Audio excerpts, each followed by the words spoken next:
Não havia nenhum... Em primeiro lugar, os dois tradutores eram grandes poetas, e bons tradutores e com experiências de outras traduções. E em relação aos títulos, que é o problema que eu vou abordar a seguir, não havia nenhum problema, porque os títulos das obras eram idênticos. Bastava escrever em português Mrs. Dalloway e Orlando, né?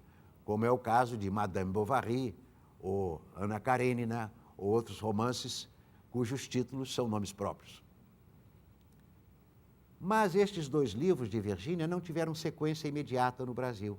Foram publicados, interessaram provavelmente uma pequena elite intelectual e nunca mais se falou em Virginia Woolf no Brasil durante 20 anos. Nos 20 anos seguintes, nenhum outro livro dela foi publicado no Brasil. Só em 1968 saiu o terceiro livro de Virginia Woolf, traduzido aqui.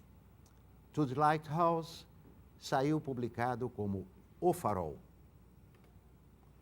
Note-se, portanto, que já houve uma simplificação.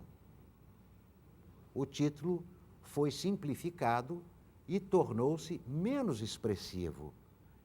Virou uma mera descrição de O Farol. A preposição que antecede o título em inglês foi simplesmente ignorada. Este livro também não causou grande repercussão. Apesar disto, esta tradução foi reeditada outras vezes por outras editoras. A edição seguinte passou a se chamar Rumo ao Farol. A terceira edição, por uma nova editora, passou a se chamar Passeio ao Farol.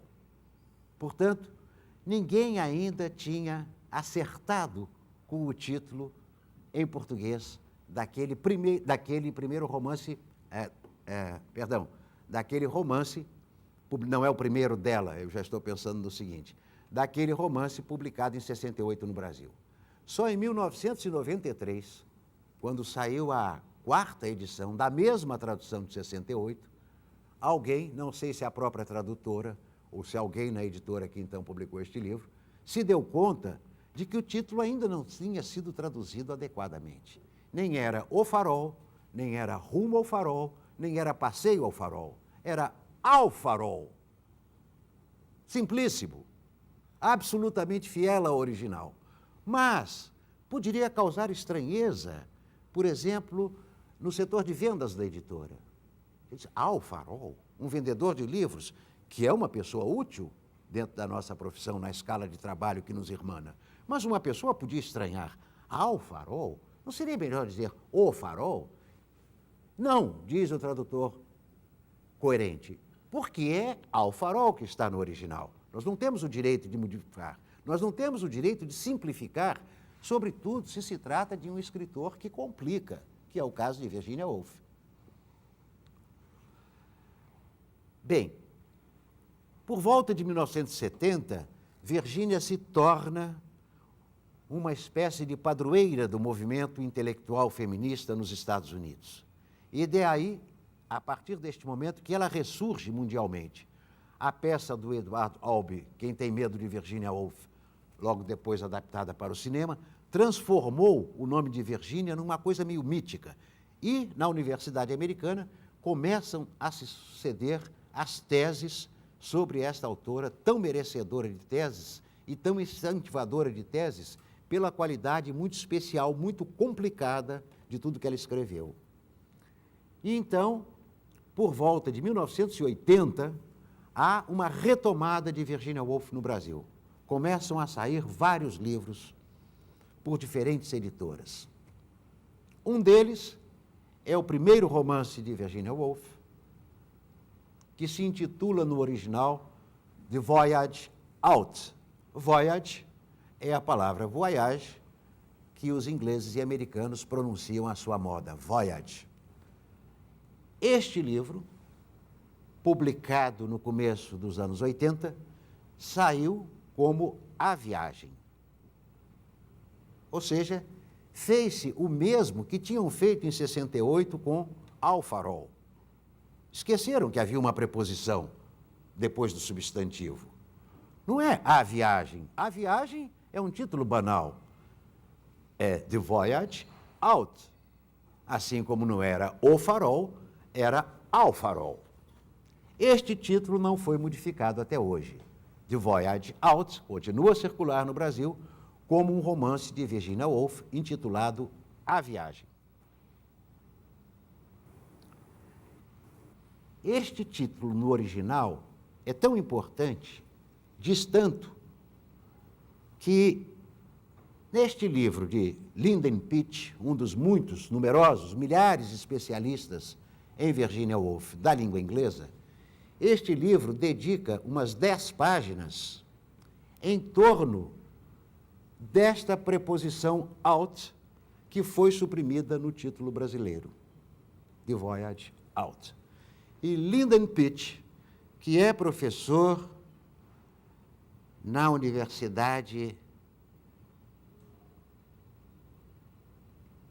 de Leeds, na Inglaterra, né? Ele nos explica que, ao dizer The Voyage Out,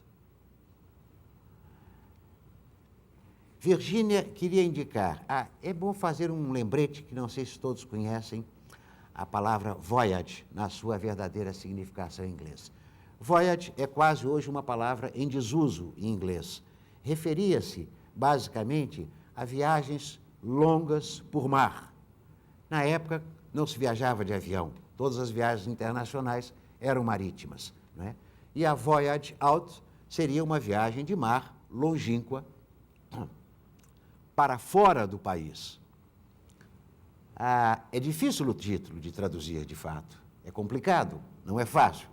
Mas não se pode apelar para uma simplificação grosseira que corte parte do significado. Segundo este ensaísta, a personagem central do livro The Voyage Out, Raquel, que é uma mulher da classe alta, assim como Virginia Woolf, ao viajar para fora, ela faz uma viagem para um lugar imaginário na América do Sul, chamado Santa Marina. Ao viajar ao viajar para fora, segundo este comentador, ela sai da sua condição de inglesa, daquela mulher que vivia numa sociedade colonialista, cercada de muito conforto, à custa de exploração de territórios alheios, ela se retira daquela casta imperial e viaja para dentro de sua intimidade, de sua simples condição de bicho vivo.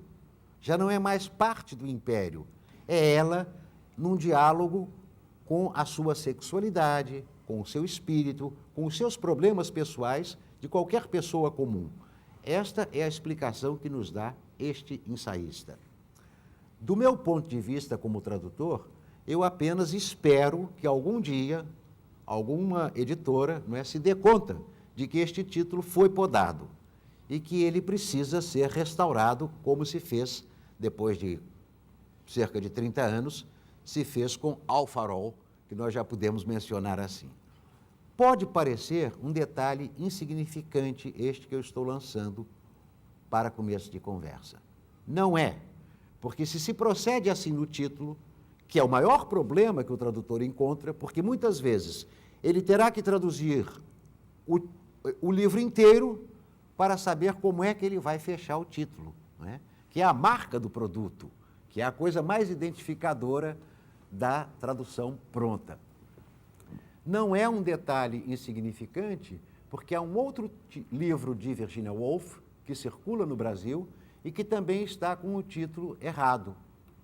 Moments of Being, que ao pé da letra seria Momentos de Ser, saiu publicado e circula até hoje como Momentos de Vida, que, a meu ver, é bastante mais banal, não é? Não tem a abertura em relação ao ignorado que tem Moments of Being.